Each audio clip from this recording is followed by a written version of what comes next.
এই উম্মত তো এক নেকি দিয়া জান্নাতে যাবে। কয় নেকি দিয়া? একটা নেকি দিয়া জান্নাতে যাবে এই উম্মত। অন্য উম্মতের কথা জানি না আমি, এই উম্মত এক নেকি দিয়া জান্নাতে যাবে।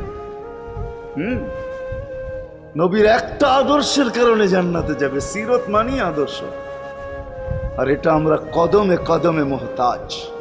কেননা এই ছোট জীবনটা যদি গ্রহণযোগ্যতা পর্যন্ত পৌঁছাইতে হয় আল্লাহর কাছে, চাই নারী হই, চাই যুবক হই, চাই বৃদ্ধ হই, যেই মানুষই হই না কেন, যেখানেরই হই না কেন, যেই বাসারই হই না কেন, যেই বর্ণেরই হই না কেন, যেই পেশারই হই না কেন, যেই সোসাইটিরই হই না কেন, এই জীবনটাকে যদি গ্রহণযোগ্যতা পর্যন্ত পৌঁছাইতে হয় কার কাছে? দুনিয়া আলাদের কাছে না, মালিকের কাছে, যিনি এক ফোঁটা পানির থেকে অস্তিত্ব দিছেন, যার কাছে আবার আমাদেরকে ফিরা যেতে হবে। পালানের কোনো সুযোগ নাই। এই জন্যই কোরআন আমাদেরকে বোঝায় আইনাল মাফার। আল্লাহ